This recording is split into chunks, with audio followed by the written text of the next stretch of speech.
Nag-ingay na naman mga kababayan yung mga BDS dahil sa pagpardon. Binigyan ng executive clemency ng ating Pangulong Bongbong Marcos si dating Iloilo City Mayor Jed Mabilog na ang sabi nila nasa narkolistan niya yan ni dating Pangulong Digong. Fake man po yung mga nasa narkolis.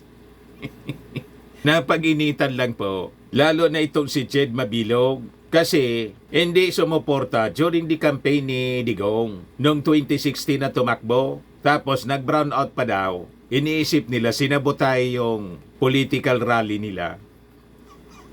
Hindi nagpakita si Jed Mabilog. Yun ang mismong kwento mga kababayan ni Mabilog doon sa Quadcom. O ngayon, parang mga natubigang palaka yung mga DDS, pati si Panilo. Yung mga pagkakamali po ng previous administration, hindi pagkakamali na hindi sinasadya, kundi intentional na pagkakamali, itinatama lang po ng ating administrasyong Bongbong Marcos. Kasi nga, lumalabas po, napag-initan. But you know, hindi natin masisisi kung bakit gano'n na lang. They have a very strong negative reaction mga kababayan sa naging clemency ng ating Pangulong Bongbong Marcos kasi direkta po itong sampal sa kanila. And because of that, sabay-sabay po na nagpakalat ng mga propaganda laban sa ating Pangulo, yung mga DDS vloggers, yung mga Facebook page nila po, sabay-sabay na nagpakalat ng paninira sa ating Pangulo. Ayan o.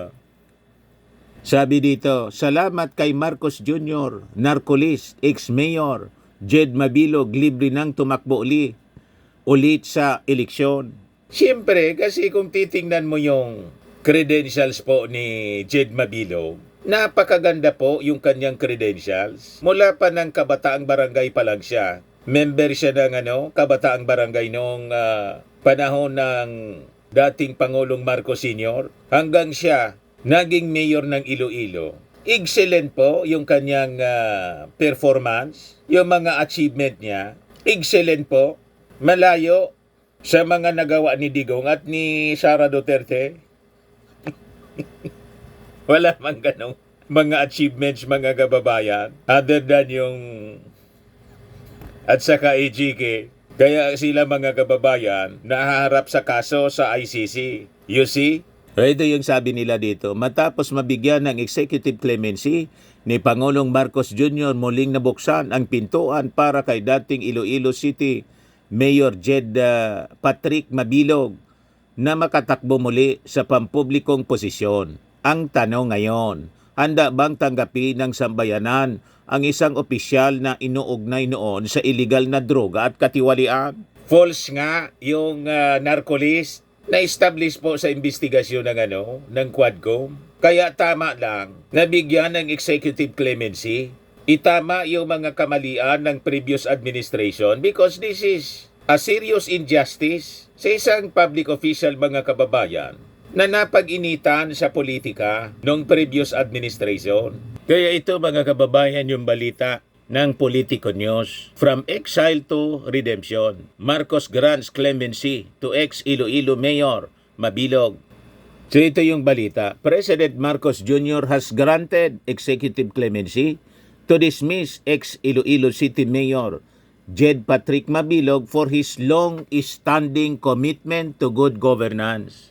Nakita ninyo? So, kasama si Jed Mabilog sa napag-initan ng previous administration. Malinaw po yon. Just like, mga kababayan, si dating Senador Laila de Lima na pinawalang sala ng husgado pero nakulong for more than 6 years. Na malinaw po na isang injustice laban sa dating senador. Ang nag-establish mismo na walang sala si Laila de Lima. Hindi man po yung ating Pangulong Bongbong Marcos. Yung husgado, yung korte, you see? O ngayon, si Jed Mabilog binigyan ng executive clemency. Galit ngayon mga kababayan yung mga DDS kasi isang sampal, direktang sampal ito kay Digong na yung mga pinagagawa niya talagang mali, pang sarili. Kaya dumaldal na naman po si Sal Panelo. Sabi ni Sal Panelo, "The pardon granted Mabilog on his administrative obviously is a reward for attacking and besmirching the integrity and reputation of former Rodrigo Roa Duterte, who is a critic of the administration." Yan yung reaksyon, mga kababayan, ni Panelo kahapon. Besmirching daw the integrity. Ano pa man ano pa man sisirain sa pagkatao ni Digong na siya mismo yung sumira sa kanyang pagkatao? Just like Sara Duterte. Kaya nga, lagi nating sinasabi rito, halimbawa ako, ina-accuse ako ng mga DDS, sinisiraan ko daw yung mga Duterte. Kailangan pa bang siraan si Digong at saka si Inday? Ang gumawa ng kasiraan ng mag-ama, sila mismo. Pagbantaan mo yung ating Pangulong Bongbong na papatayin, hindi ba yun kasiraan?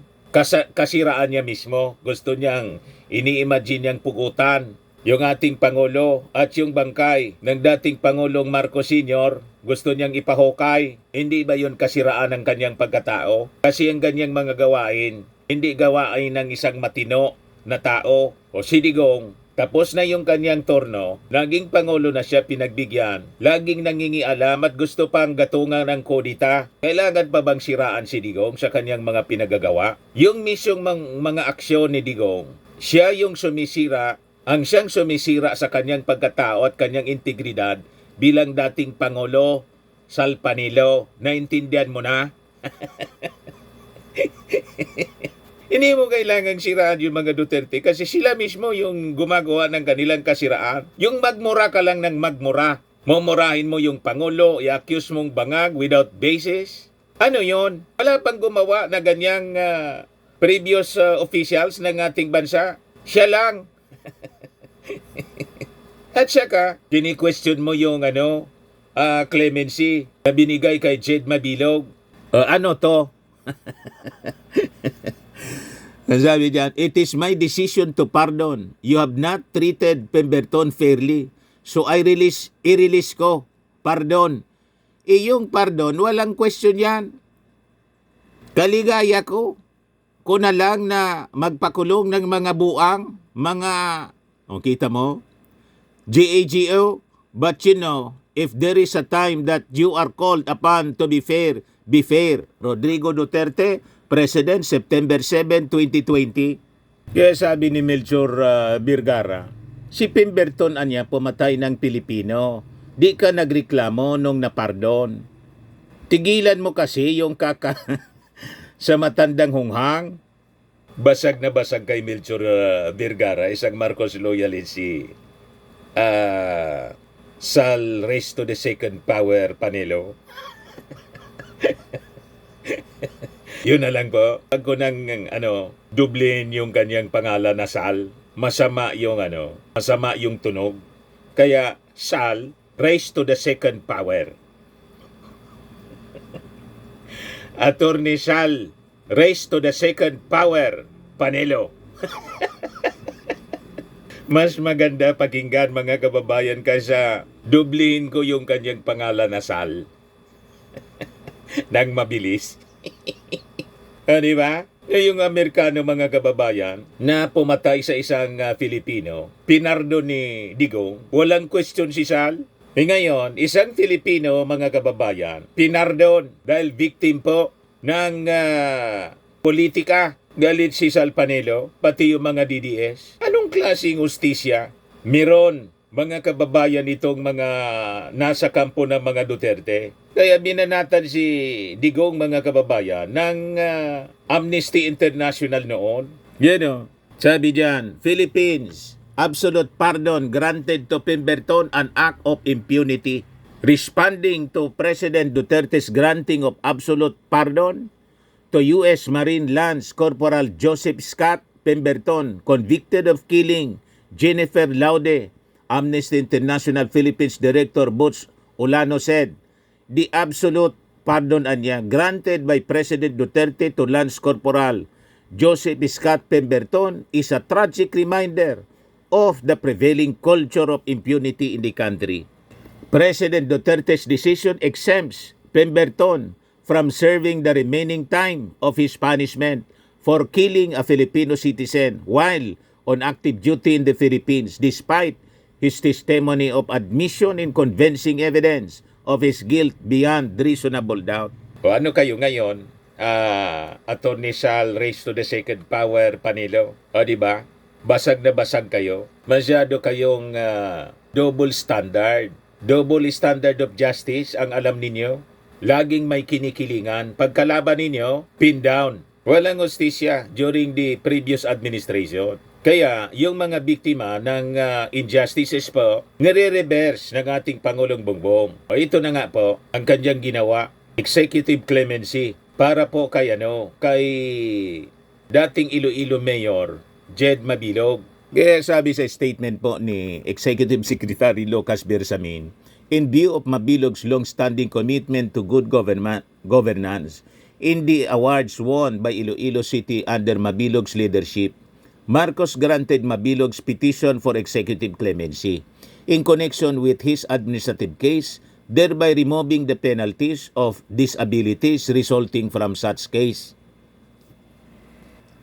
The accessory penalties in his 2017 dismissal by the Ombudsman included permanent disqualification from government service. Bersamin said with the executive clemency niya, Mabilog may once more run for public office or be appointed to a government post. As a background, Mabilog was among several politicians accused of involvement in illegal drugs in the so-called narco list of ex-President Rodrigo Duterte. Mabilog has vehemently denied allegations of his involvement in the illegal drug trade. No charges were ever filed against Mabilog in connection with illegal drugs. Nakita ninyo, nasa narco list siya pero wala mang kaso na final laban sa kanya. Other than yung mga threat sa kanyang buhay, napilitan siyang tumakas papuntang Amerika at umuwi last year. Nag-testify sa Quadcom at isiniwalat yung mga nalalaman niya. O ngayon, ang akusasyon ni Sal Panelo, rewardan niya, binigyan ng reward ng Marcos administration si Jed Mabilog para siraan dahil sa paninira sa dating Pangulong Digong. Wala man na kailangang siraan po. Sabi nga natin, ang lahat ng kasiraan ginawa niya, pati si Sara, lahat ng kasiraan, ginawa niya. Yung mainstream media at saka yung mga social media vloggers na ina-accuse nilang sinisiraan sila, malabo po. Ang mga nasa mainstream at social media vloggers, nagkikwento lang kung ano yung masasama nilang ginawa. Taga-kwento lang kami.